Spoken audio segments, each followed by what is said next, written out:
My name is Nipsey Hussle, and we on my grandmother's porch. Look.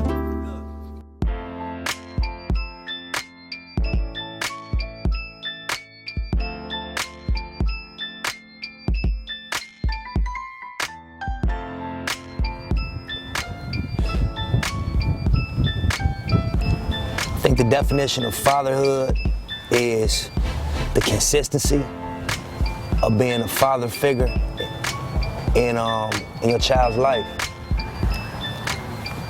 And I think the definition of being a man, that's a long one, but I think what it boiled down to is just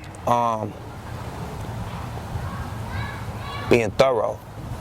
And you know, I read in the Bible that women and children can be careless, you know what I mean? Men can't be careless.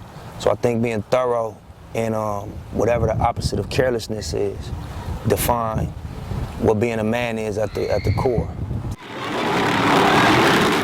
Imani, bring your car this way. Huh? Bring your car over here. Not the car. Your motorcycle. Oh man, I love my pops.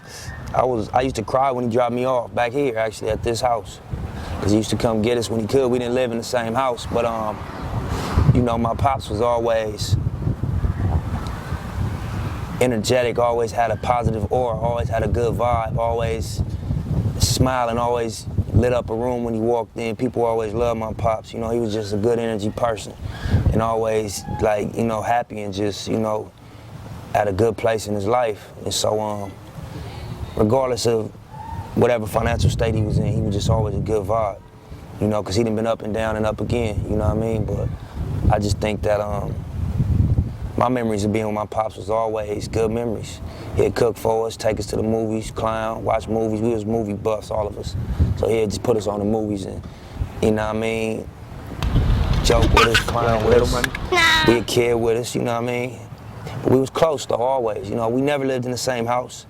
You know, as far as I can remember, my mom and him were separated, but I always had a high respect and a you know, a genuine love for my pops, because, you know what I mean, he put his best foot forward. All right, let's get it. You ready? Yeah. You ready? Yeah. All right, you want to go slow or you want to go fast? I'm going back. All right, look ahead. You ready? Yeah. Sure. Yeah. I was fortunate enough to be around a lot of different type of individuals to call my friends. So some of them had, you know, parents. But majority of the kids in my area that I grew up around, more didn't than did, you know? And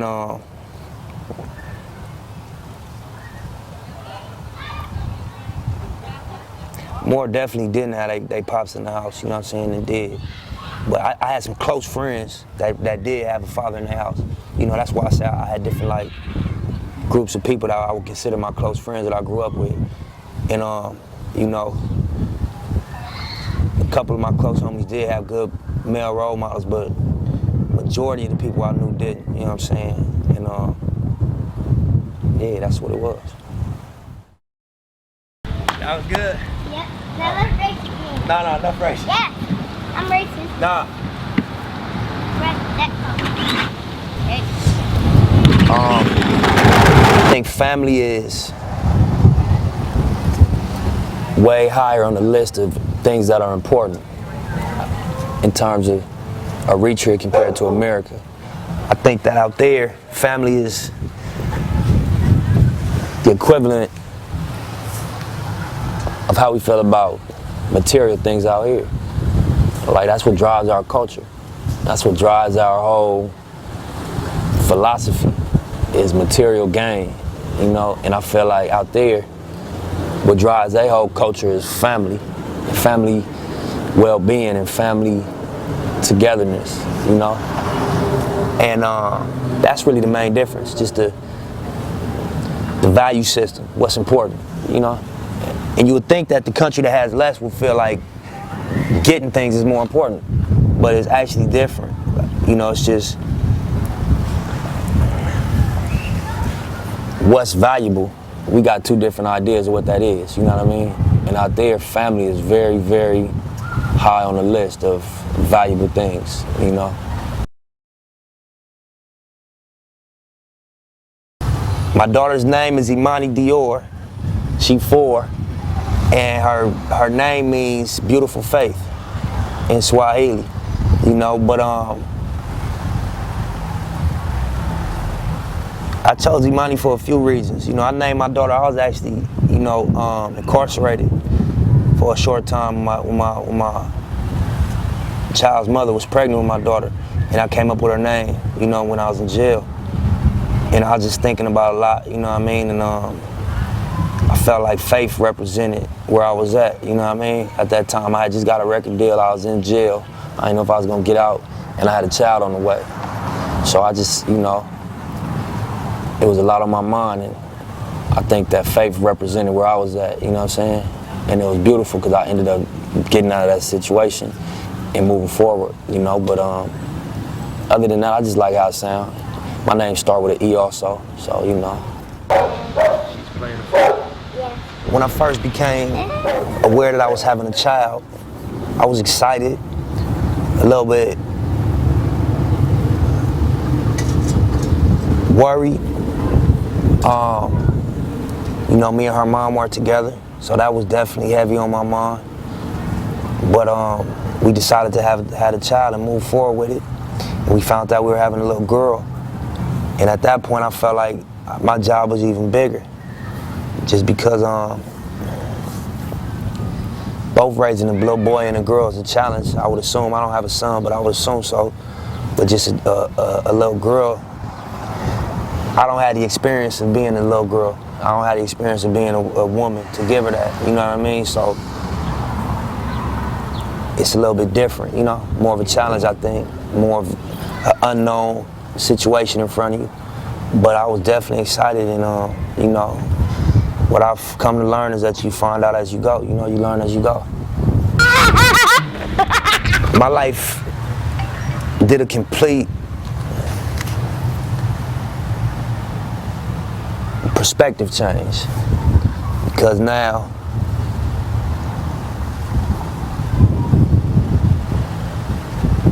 you are accountable. You know what I mean? You're accountable for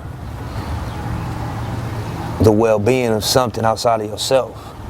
You know what I mean? And this is a person.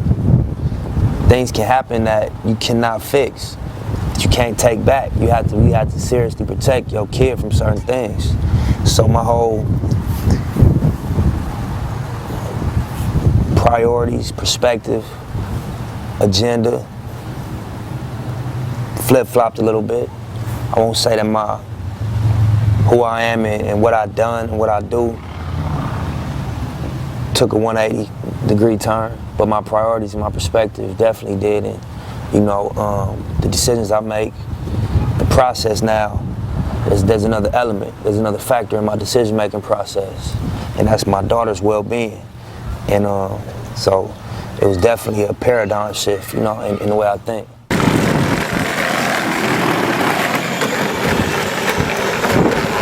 Seeing her walk, seeing her talk, seeing her going out of town for a month on tour, coming back, she's taller. Seeing her learn how to read, identify ideas, grasp concepts, seeing her brain develop, seeing her intelligence and her curiosity expand, seeing her catch on to things, you know, seeing her develop determination.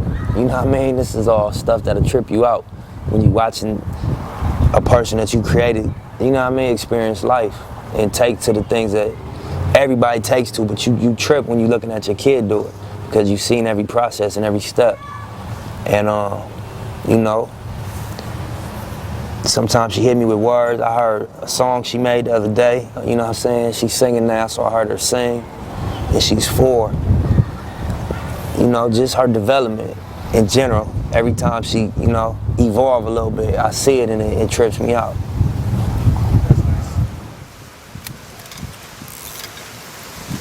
Now, pictures again. I'm holding your hand. Pick it up. Look again. Well, when a father isn't present, the social consequence is you have an unstable person in society. The personal consequence is you have an unstable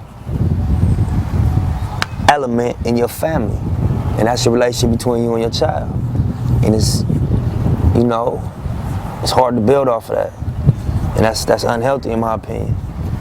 And so we know what happens. People get out here. The statistics can tell you better than I can tell you, you know, about the social consequences. But I do know that kids that don't have their parents, you know, at certain levels are off balance. At certain levels are, you know, unfulfilled. You know what I mean? So I think that it's definitely a reflection of broken homes, what we see going on in society. You know what I mean? The reflection of households and people that are off balance when you see these crazy things happening in the world, you know? And personal effect, you know, I'm sure them old guys that laid on their deathbed can tell you how that felt, you know what I mean? Knowing that they didn't have no relationship with their kids, you know? I think that you come to look at your life at a certain point, and you gotta be comfortable with what you see. You know what I mean? The facades wear off and everything comes to the surface, and it's just who you really are. Then you finally probably can see it, and I think that it's hard to look at if it's not something that you're proud of. And that's one of the things that definitely, in them lonely hours, in them old ages, you know, I think eat at people, that they didn't have relationships with their kids and they didn't show up, especially men for their kids, you know?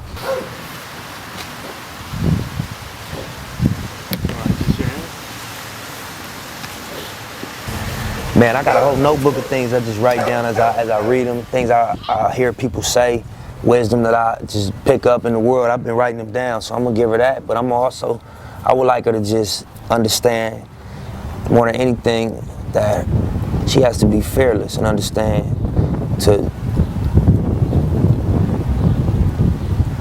look the world in its eyes, you know what I mean, and stand up and be proud. And if it was anything I would tell her is that, you know what I mean? So don't be afraid.